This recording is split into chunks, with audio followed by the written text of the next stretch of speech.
I've always lived in the same small town in Ohio, in a house that's been in my family for generations. It's a quaint place full of memories, but it also harbors my deepest fear, the dark. Ever since I was a child, I've been terrified of being in a room with the lights off. So I made sure every corner of my house was well lit, every bulb in working order. Stormy night, everything changed. The rain was hammering against the windows, and the wind was howling as if in agony. I was in my bedroom, trying to lose myself in a book to distract from the storm's fury. Then, all of a sudden, the power went out. The entire house plunged into an abyss of darkness. My heart pounded against my chest as I groped around for my flashlight. The silence that enveloped the house was pierced only by the relentless rain, battering the roof and windows. With the flashlight in hand, its beam cutting through the darkness, I tried to settle back into my book, but it was no use. Every sound seemed amplified. The creaking of the house, the rustling of leaves outside, and the incessant drumming of the rain. Then, amidst the symphony of the storm, I heard a different sound, something moving inside the house. It was faint, but distinct. I tried to convince myself it was nothing, perhaps just the house reacting to the storm. Yet a part of me couldn't shake off the feeling that it was something else. Sometime later, I awoke to a loud thud coming from downstairs. My heart skipped a beat. I lay there, paralyzed with fear, straining my ears against the backdrop of the rain's relentless pitter-patter. Footsteps. Slow, deliberate footsteps echoed in the otherwise silent house. I was scared stiff, yet I knew I couldn't stay in my bed forever, hiding from the unknown. Summoning every bit of courage, I crept out of bed and tiptoed to my bedroom door. Opening it gently, I stepped into the pitch-black hallway. The flashlight's beam was my only guide in the oppressive darkness. As I moved through the house, the storm outside seemed to mock my fear, its howls mingling with my racing thoughts. I checked every room, the living room, the kitchen, the study. When I reached the kitchen, I noticed something amiss. The window was open, letting in the cold, wet air. I remembered opening it slightly earlier in the evening to let some fresh air in and had forgotten to close it. The powerful wind had knocked over a couple of spice jars and a ceramic bowl that I kept on the windowsill, scattering them across the countertop and floor. Feeling a mix of relief and foolishness, I closed the window securely and picked up the scattered items, placing them back in their rightful places. The bowl had cracked, a small casualty of the storm. I realized that it was probably the wind that had caused the thud and the noise. My fear subsided slightly, replaced by a sense of practicality. I kept checking the house, though with less urgency now, believing the mystery was solved. Just as I was about to head back upstairs, reassured yet still slightly anxious, I heard it again. A soft, almost inaudible mumbling. It seemed to be coming from the basement. The basement was the last place I wanted to be, especially in the middle of a power outage and a raging storm. But I couldn't ignore it. Standing at the top of the basement stairs, I felt a chill run down my spine. Taking a deep breath, I began my descent into the bowels of the house. The air in the basement was cold and stale. My flashlight's beam danced across the old furniture and boxes stored there, creating menacing shadows. I slowly scanned the room, my heart pounding in my chest. Then, in the furthest corner, I saw it, a dark figure motionless. I was rooted to the spot, my mind racing. Then, with a trembling hand, I pointed my flashlight directly at the figure. It let out an ear-piercing scream, a sound so terrifying that it seemed to drown out the storm. In a flash, the figure bolted towards the small basement window, shattered it, and disappeared into the rainy night. Shaking, I ran upstairs, locked every door, and called the police. They arrived quickly, their flashlights piercing the darkness as they searched the house. In the basement, they found evidence that someone had been living there for some time. A makeshift bed, empty food cans, a few personal belongings. They surmised the person was likely homeless, seeking shelter from the storm. In the following days, my house felt foreign to me. The idea that someone had been living under my roof, undetected, was unnerving. The police patrols offered little comfort. The rain continued for days, a constant reminder of that terrifying night. Every sound made me jump, every shadow seemed sinister. Eventually, I couldn't take it anymore. I had new locks installed, a security system set up, and even had the basement windows sealed. These measures brought some peace of mind, but the fear lingered. I found myself double-checking the locks, avoiding the basement, and jumping at the slightest sound, especially when it rained. In a small town near Charleston, South Carolina, the summer of 2023 was like any other. Hot, humid, and for me, a college student, a time to earn some extra cash. I had landed a temporary job at a large warehouse on the outskirts of town. It was a simple job, stacking boxes and organizing inventory, but it paid well enough. Each night as I clocked in for my shift, the atmosphere of the warehouse was always the same. Quiet, with the soft patter of rain outside adding to the solitude. I was usually alone, which I didn't mind. It gave me time to think, to plan my future after college. That particular night at the warehouse started like any other. I clocked in at 10 p.m. The familiar buzz of the fluorescent lights greeting me.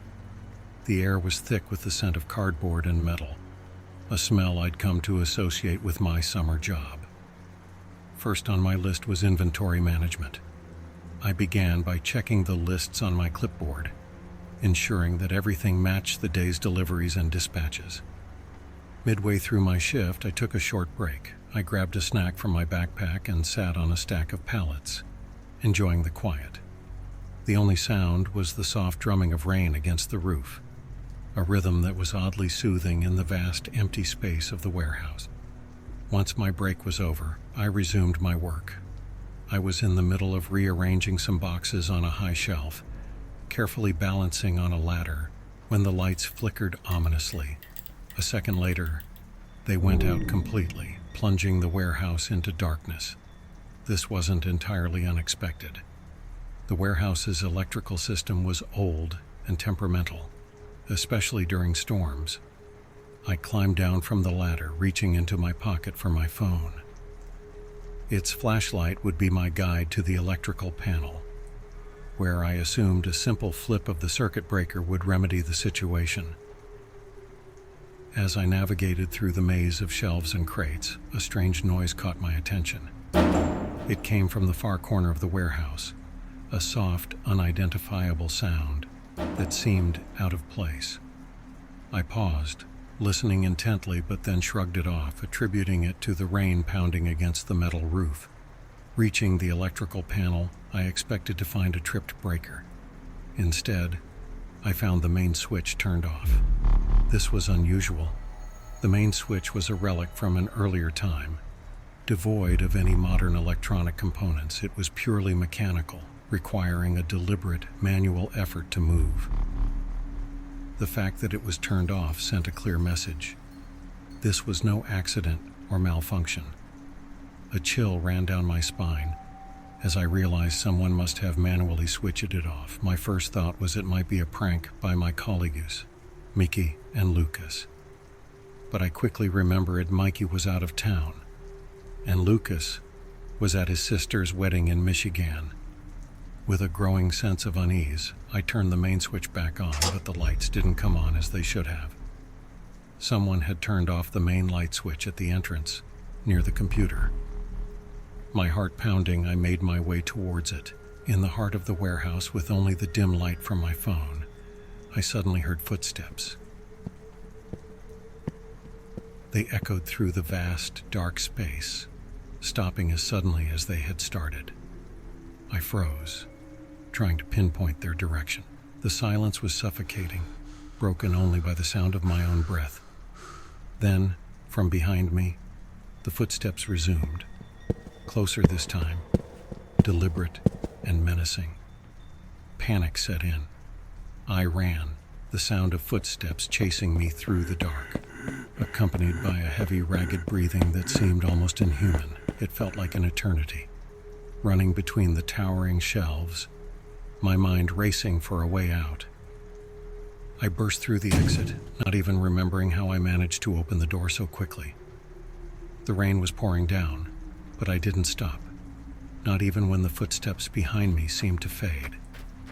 Desperate for a hiding spot, I sprinted for what felt like 100 yards, my shoes splashing through puddles, then sharply turned around a corner of the building. Spotting a large dumpster, I dove into it, pulling the lid closed over me, trying to quiet my heavy breathing as I listened for any sign of my pursuer. Huddled in the dumpster, my heart racing, I could hear the relentless rain muffled by the metal container. The sound of footsteps approached, splashing through the puddles, growing louder and more distinct. They stopped abruptly, just a few yards from where I was hiding. I held my breath, straining to hear over the pounding of my own heart. The heavy, ragged breathing of my pursuer was unmistakable, and it sounded terrifyingly close. I could almost feel the presence of whoever or whatever was out there, searching. I dared not move, not even to peek through the cracks. The seconds stretched into an eternity, each one filled with the fear that I would be discovered. Then, as suddenly as they had stopped, the footsteps resumed. The sound of them moving away was the most relieving sound I had ever heard. I waited, counting minutes that felt like hours, until I was sure the chaser was gone. Only then did I dare to carefully lift the lid of the dumpster and peer out into the darkness. With shaking hands, I pulled out my phone and dialed 911. Whispering, I explained to the dispatcher that someone had chased me inside the warehouse and that I was hiding in a dumpster outside. I stayed on the line, giving them my location and describing the situation as best as I could, while trying to remain as silent and unnoticed as possible. The dispatcher's voice was a small comfort in the overwhelming fear and confusion of the night. When the police arrived, I explained everything. They searched the warehouse and the surrounding area but found no one. The rest of the night was a blur of questions and confusion. I was safe, but the fear lingered, clinging to me like a shadow. After that night, I never felt completely at ease, even in my own home. The warehouse continued to operate, but I couldn't bring myself to go back. The memory of those footsteps, the feeling of being chased by something unseen in the dark, haunted me. In our little house in Oregon, things were usually calm and happy. I lived there with my wife and our young son. But one night, things changed a bit. My wife and son went to California to visit her parents, and I was left alone at home. It was raining outside, and the house felt quieter without them. I was getting ready to spend a week by myself, not knowing what to expect. The rain outside made everything feel even more quiet and lonely. That night, after I finished chatting with my wife and son on FaceTime, I got ready for bed. The rain was still falling outside, its sound a comforting presence in the otherwise quiet house. As I turned off the living room light, preparing to head upstairs, something outside caught my eye and made me pause.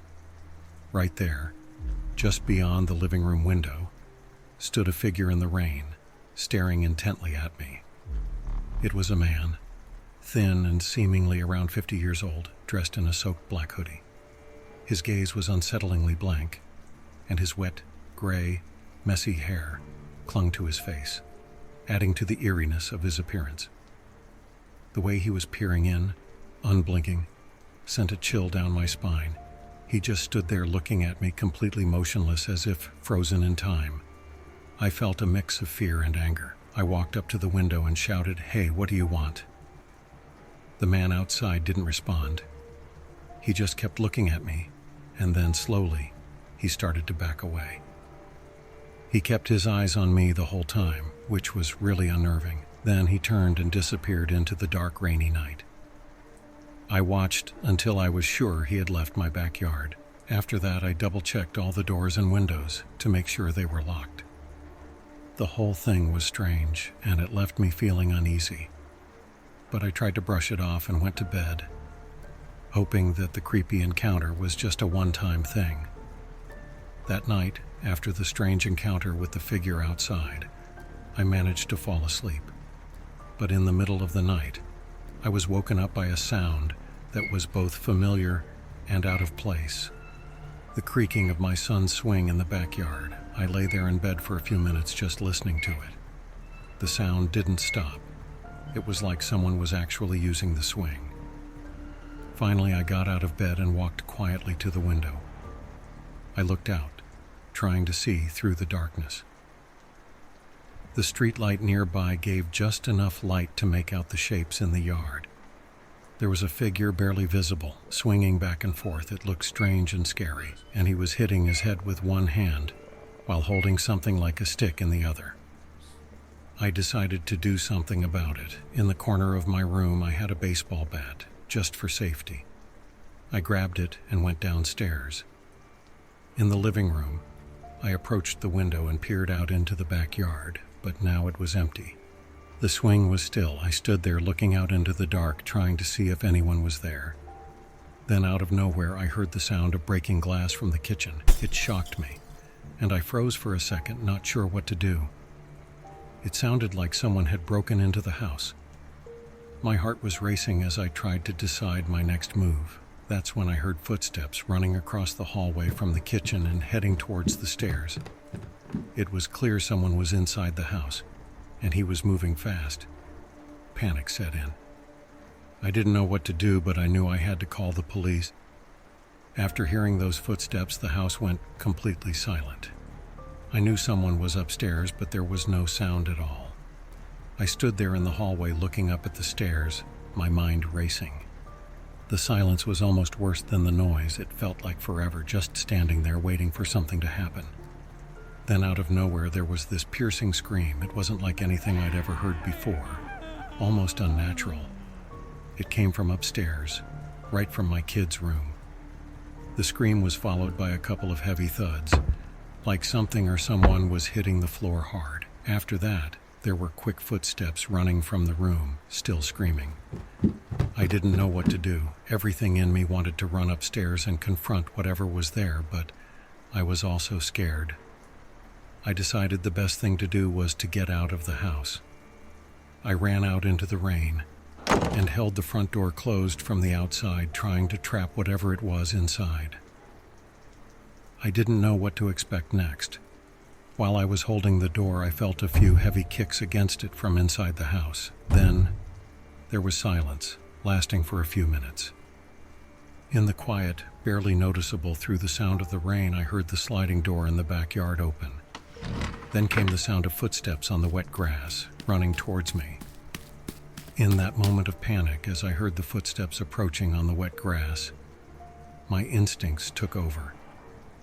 I quickly looked for a place to hide, and found a small alcove near the porch, partially concealed by a large planter. It was cramped, but it offered enough cover. I crouched there, holding my breath. Peering through the darkness, I could just make out a figure moving clumsily in the front yard.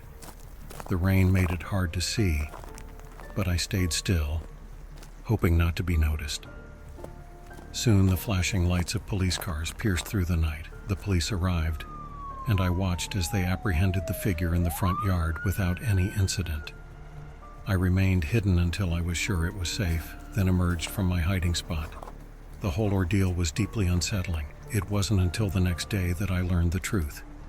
The man they had arrested was actually mentally ill and had wandered away from his home.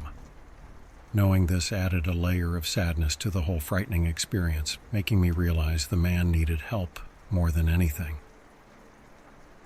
After the incident, I fixed the broken windows and cleaned up the mess left by the stranger in our home.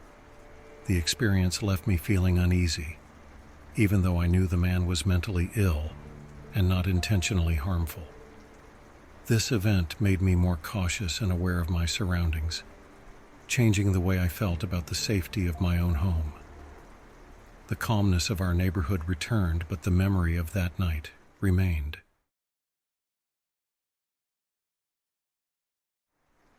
In the heart of a small, serene area just outside Nashville, Tennessee, I worked the night shift at a 24-hour convenience store. Nestled near a quiet road, the store stands as a solitary beacon for occasional travelers and night owls. The job isn't glamorous, but it's a necessity. After a string of bad luck and failed ventures, this job became my lifeline. The store, with its flickering fluorescent lights and rows of shelves stocked with everything from chips to cheap wine, is my nightly kingdom. The summer night was thick with a mix of humidity and the remnants of a recent downpour. The clock read something around 1:30 a.m. I was leaning against the counter, mindlessly scrolling through YouTube on my phone, the sound of raindrops still pattering against the window. The store was empty, as it usually was at this hour, save for the occasional night owl or weary traveler. Suddenly the doorbell chimed, its sharp sound cutting through the store's silence. I looked up, expecting the usual, maybe a local teen or a late-night truck driver. Instead, a figure in a black hoodie entered, their face obscured by the hood. They moved between the shelves, casually inspecting the goods. Nothing about them struck me as unusual. They were just another customer. I called out a half-hearted hello and returned to my phone. The customer didn't respond, which wasn't uncommon. People often wanted to be left alone, and I was happy to oblige. Minutes slipped by, the only sound in the store being the soft hum of the refrigerators. When I glanced up again, expecting to see the hooded customer at the register, I froze. The store was empty. I hadn't heard the doorbell ring again, and it was loud enough that I couldn't have missed it. Confused, I stood up and peered at the security monitor. The grainy black and white footage showed an empty store. No sign of the customer. I felt a knot form in my stomach. I was sure they hadn't left. I started to walk the aisles, searching for the customer. The store wasn't large, but it felt like a maze in that moment. As I turned each corner, I expected to see the hooded figure, but there was nobody. Then, from the back of the store where the staff room was located, I heard a sound. A dull thud, like something heavy being dropped. My heart raced. The customer must have gone into the staff room. "Sorry, you can't enter there. It's for staff only," I called out, my voice shaky as I approached the door. I pushed the door open, half expecting to come face to face with the mysterious customer. But the room was empty. The windows, sealed with bars, were closed tight. Panic surged through me. How could they have vanished? I hurried back to the sales area and checked the security monitors again.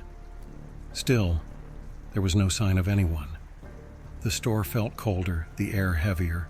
Every creak and whisper of the building set me on edge. I tried to rationalize what I'd seen, or rather what I hadn't seen. Maybe the customer had slipped out when I wasn't looking, but that didn't explain the noise in the staff room. I decided to check the aisles again, hoping I had just missed the customer. But as I moved, a loud knocking on the glass door startled me. It was a deep, urgent sound that echoed through the empty store. I hurried towards the door, expecting to see someone outside, but there was no one, just the darkness, intensified by the ongoing rain, and my car parked under the streetlight in the lot. The sight of my car alone in the rain-soaked parking lot did little to calm my nerves. I quickly locked the door, my heart racing. The knocking had been so clear, so real, yet there was no sign of anyone. The night outside was a tapestry of shadows and rain, every drop amplifying the sense of isolation. Returning to the counter, I tried to focus on anything other than the eerie silence and the sensation of being watched. I checked the security monitors again, scanning each screen for any sign of movement. Nothing. The store felt like a separate reality, cut off from the normal world. The rest of the night I waited anxiously for my shift to end. During this time I heard a few other weird noises. A creak here, a rustle there, each sound sending a jolt of fear through me. Every time I would check the store, but like before I found no one. The store seemed to be playing tricks on me, each noise making me more paranoid than the last. I couldn't stop looking at the security camera monitors, afraid to miss something. My eyes darted from screen to screen. searching for any sign of movement, any hint of an intruder. But the screen showed only the empty aisles, the silence of the store almost tangible through the grainy footage. Finally, as the first light of dawn began to seep through the store's windows, my relief arrived. Another employee came in for the morning shift, greeting me with a casual, "Anything interesting happened tonight?" I hesitated, the events of the night replaying in my mind. But then I decided against saying anything. I wasn't even sure if what I experienced was real or just a product of my imagination in the late hours. "No, nothing at all," I replied, forcing a tired smile. I clocked out, leaving the store and its mysteries behind. As I walked to my car, the rain still falling steadily, I couldn't help but look back at the store. It seemed so normal now, just a regular convenience store getting ready for the day. But I knew better. Whatever had happened that night, whether real or imagined, had left its mark on me. I drove off, the image of the empty, rain-soaked parking lot lingering in my rearview mirror.